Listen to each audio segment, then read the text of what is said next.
Oi, oitavo ano, na aula de hoje nós vamos falar sobre um pintor importantíssimo para o período barroco, que foi o Rembrandt.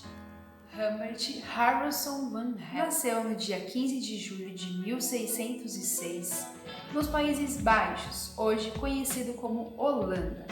Filho de uma família simples e ele teve 8 irmãos. Ele, diferente de outros artistas de sua época, nunca viajou para a Itália, para Roma, que naquele período era o epicentro da arte no mundo. Desde pequenininho ele já demonstrava um grande talento para a pintura e aos 7 anos ele entrou na escola de latina da sua cidade e depois ele entrou na Universidade de Leiden, na Holanda. Depois da sua carreira acadêmica, ele ingressou na oficina de pintura do Peter Hassmann, que naquela época, naquele momento, era um grande pintor e grande referência estética também. Bom, ele acabou se instalando na cidade, deixou seu ateliê também montado naquela cidade.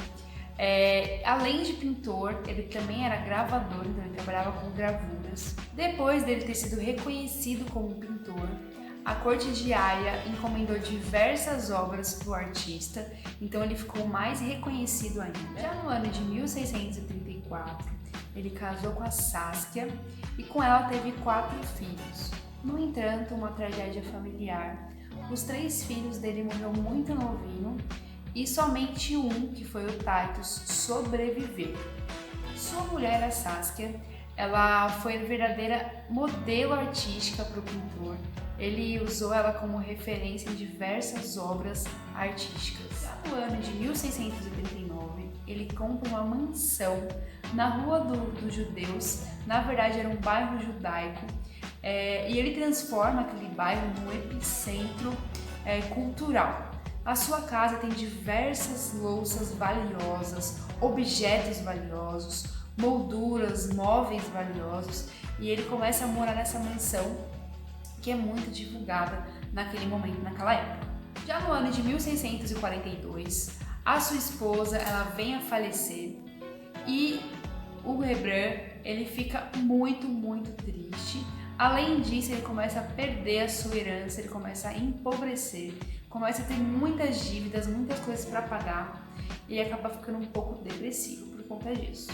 Ele cria o quadro A Ronda Noturna, que foi uma grande encomenda, e a pessoa que encomendou aquela obra, ela recusou e falou que aquela não era a encomenda que ela tinha feito, que as cores estavam muito sombrias, que não era a imagem que eles queriam e devolveram a obra. Teve um caso com a babá do seu filho, Titus, e essa babá, ela processou ele porque ele tinha prometido para ela que ia casar com ela e acabou não casando. E aí ela ganha na justiça, só que aí depois descobrem que ela tinha roubado várias joias da mulher do Rembrandt e aí ficou elas por elas. Foi uma grande confusão, né? Ficou muito confuso, mas ele acaba sendo absolvido por conta desse roubo que ela fez na casa. Ele acaba tendo um caso com uma outra mulher que trabalhava na casa dele, que era a Sofrens, só que no entanto ele acabou tendo uma filha com essa mulher, que é a Cornélia. Só que essa mulher, por ela ter uma relação com um homem viúvo, foi uma relação considerada pela igreja extraconjugal. E ela foi condenada e foi excomungada. O que é isso? Ela foi desmerecida da religião cristã. Ela não poderia mais praticar a fé cristã católica. Suas encomendas começam a ficar muito raras. As pessoas param de encomendar obras de arte com ele. E as contas começam a chegar, então muitas contas e pouca produtividade, pouco retorno para pagar essas contas. E o que aconteceu? Ele perdeu a casa na hipoteca, ele perdeu seus bens, tiveram que leiloar as suas peças, então ele chegou no fundo do poço. Mesmo assim, ele continuou produzindo obras, gravuras, desenhos, ele não parou de produzir. E o que ele produzia? Ele produzia retratos, paisagens, cenas bíblicas, mitológicas, então ainda paisagens, então ele tinha uma gramatura de possibilidades para desenhar. E não somente o retrato. E ele também fez muito autorretratos. Ele fez mais de 100 autorretratos, então ele se sentia triste, ele ia lá no espelho e pintava a sua feição. Então nós vamos ter diversas obras só com esses autorretratos desse artista. Em 1660, ele cria a obra A Conspiração de Cláudio Cifres. No entanto, quem encomendou essa obra foi a própria cidade de Amsterdã. E quando essa obra foi entregue por ele, foi muito contestada, porque as pessoas falavam que tinha na imagem bárbaros e um rei caolho. Então eles reclamaram muito, devolveram a obra para ele arrumar essa obra. Ele ficou desesperado, desmotivado e tacou fogo na obra. Aí ele se arrependeu, tentou apagar. E essa obra está hoje lá no museu em Estocolmo. Em 1668, seu filho Tito acaba morrendo depois de um mês dele ter criado uma obra, A Família de Tito. E foi um grande marco na vida dele, o falecimento do seu filho. Já no dia 4 de outubro de 1669, aos 63 anos, Rembrandt morre.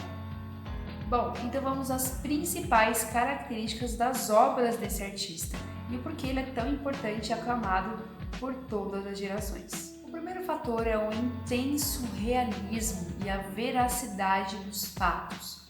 As suas obras elas se assemelham a uma fotografia de tão real e verdadeiro que parece. Em alguns trabalhos, o Rembrandt ele usa cores frias e sombrias. Já em outras, ele traz um colorido e um frescor. Então, ele tem essas nuances, ele não tem uma cor definida, assim como Van Gogh, por exemplo, que usa o amarelo e o azul, o Paul Gauguin, que usa diversas cores, então ele não tem um padrão definido. Então, seria esses dois, colorido ou cores frias. Outro fator também predominante, assim como vimos no artista anterior, o Caravaggio, é o jogo de sombra e luz. Então, essa é uma grande característica do período barroco, do estilo barroco, que é esse grande cenário.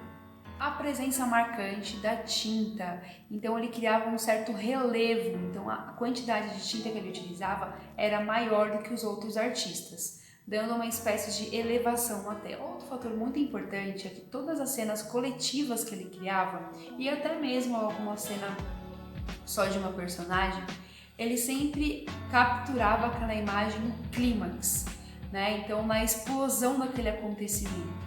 Então, por exemplo, se eu vou demonstrar Jesus sendo crucificado, eu vou demonstrar no momento em que dá a primeira martelada com um prego, digamos assim. Então, é uma espécie de demonstração da veracidade dos fatos no seu principal ponto, clímax.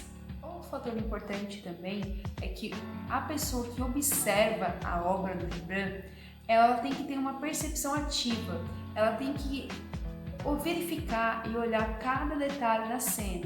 E a partir do momento que você vai olhando cada parte daquela obra, ela vai te dando várias histórias e vários conteúdos. Então a gente pega um personagem e analisa a sua feição, o momento em que ele está se movimentando, qual que é a intenção, qual que é a sua emoção.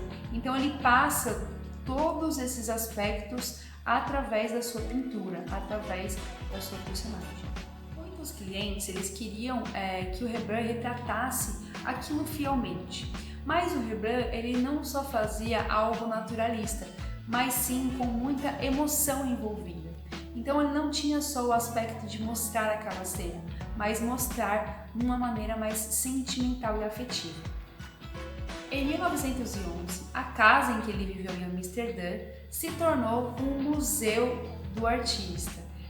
Então vamos conhecer esse museu e também conhecer as principais obras icônicas e importantes de Rembrandt.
Bom, galerinha, é isso. Eu espero que vocês tenham gostado desse artista que foi tão importante para o período barroco.